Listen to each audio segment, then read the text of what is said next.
Imperative का मतलब होता है एक वाइटल, इम्पोर्टेंट और क्रूशल थिंग जो करना तुम्हें जरूरी है। और इम्पेरेटिव्स के दो टाइप्स होता है। First is hypothetical imperative and second is categorical imperative. Hypothetical imperative मतलब अगर तुम्हें कोई गोल अचीव करना है, उस गोल को अचीव करने के लिए जो चीज तुम्हें करनी है, that thing is hypothetical imperative. For example, अगर तुम्हें एग्जाम्स में अच्छे मार्क्स लाने हैं तो तुम्हें पढ़ाई करनी होगी। ये एक इम्पोर्टेंट चीज है, ये एक क्रूशल चीज है। अगर तुम अच्छे से पढ़ाई नहीं करोगे तो तुम्हें अच्छे मार्क्स नहीं आएंगे। लेकिन कैटेगोरिकल इम्पेरेटिव ऐसी चीज है जो करना तुम्हें मस्ट है। तुम्हारे पास कोई चॉइस नहीं है, तुम्हारी डिजायर्स कुछ भी हो, तुम्हें ये चीजें करनी है।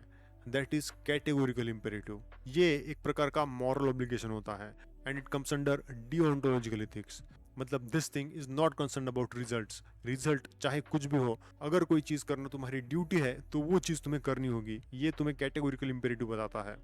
डिओन्टोलॉजिकल एथिक्स के ऑपोजिट में होता है टीलियोलॉजिकल एथिक्स। टीलियोलॉजिकल एथिक्स कंसर्न होते हैं एंड्स के ऊपर, मतलब रिजल्ट्स के ऊपर। लेकिन डिओन्टोलॉजिकल एथिक्स बोलता है तुम्हें सही चीज करनी है, चाहे उस चीज का परिणाम कुछ भी हो। वही चीज जो हमें भगवत गीता में श्री कृष्ण बोल रहे हैं, वही चीज इमैनुअल कांट ने बोली है कि तुम्हें अपने ड्यूटी के हिसाब से एक्ट करना होगा। और कांट बोलते हैं कि इस चीज के लिए रिलीजन की जरूरत नहीं है। ये चीज तुम इंटेलेक्ट से जान सकते हो, यानी कि अपनी बुद्धि से तुम इस चीज को जान सकते हो। कैटेगोरिकल इम्पेरेटिव तुम्हें बताता है कि कोई चीज मॉरल है या नहीं। और इस कैटेगोरिकल इम्पेरेटिव के मेनली तीन फॉर्मुलेशंस हैं। First is यूनिवर्सलाइजेबिलिटी।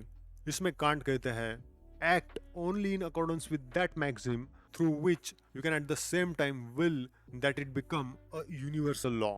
अब इस स्टेटमेंट को समझते हैं। यहाँ पे मैक्सिम का मतलब होता है कोई भी लॉ, प्रिंसिपल या रूल। सो कांट बोलते हैं कि तुम्हारी एक्शंस ऐसी होनी चाहिए कि जिन एक्शंस को तुम यूनिवर्सल लॉ में तब्दील कर सको। सो फॉर एग्जाम्पल, अगर तुम कोई एक्शन ले रहे हो तो इमेजिन दुनिया का हर एक व्यक्ति अगर ये चीज करने लग गया तो क्या ये मेरे लिए अच्छा होगा।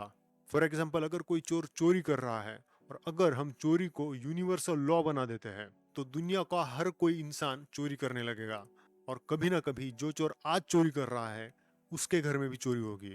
तो एक चोर ये चीज कभी नहीं चाहेगा कि चोरी एक यूनिवर्सल लॉ बन जाए। सो कांट एक ऐसे मैक्सिम के ऊपर हमें एक्ट करने की सलाह देते हैं जो नॉन कॉन्ट्राडिक्टरी हो और वो हम यूनिवर्सलाइज कर सके।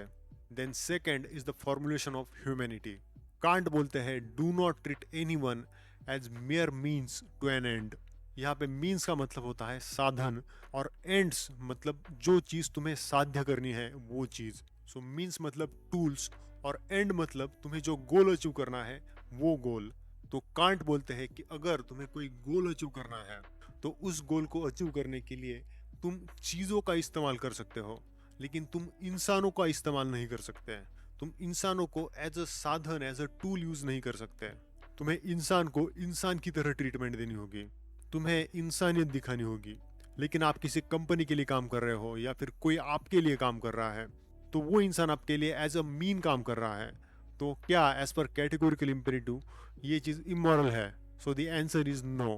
क्योंकि अगर तुम किसी कंपनी के लिए काम कर रहे हो तो तुम्हें वो काम करने के लिए फोर्स नहीं किया जा रहा। यहाँ पे कांट बोलते हैं कि do not treat anyone as mere means to an end. मतलब किसी को सिर्फ एक मीन की तरह यूज मत करो। इसका मतलब ये नहीं कि कोई काम करने के लिए एम्प्लॉयज हायर नहीं कर सकता।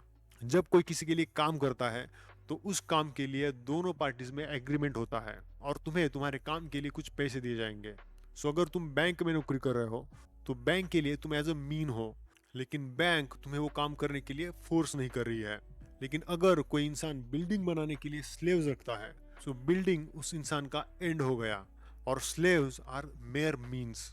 तुम उन स्लेव्स को उनकी मर्जी के बिना काम करवा रहे हो। So that will be an immoral action as per Immanuel Kant. और थर्ड फॉर्मुलेशन कांट बताता है the kingdom of ends. Kant बोलते हैं कि मॉरलिटी लॉ से या फोर्स करके अचीव नहीं की जा सकती। मॉरलिटी किसी के गुडविल से आती है। कांट बोलते हैं कि ऐसा एक किंगडम इमेजिन कीजिए जहाँ पे परफेक्ट रैशनल और मॉरल बींग्स रहते हो।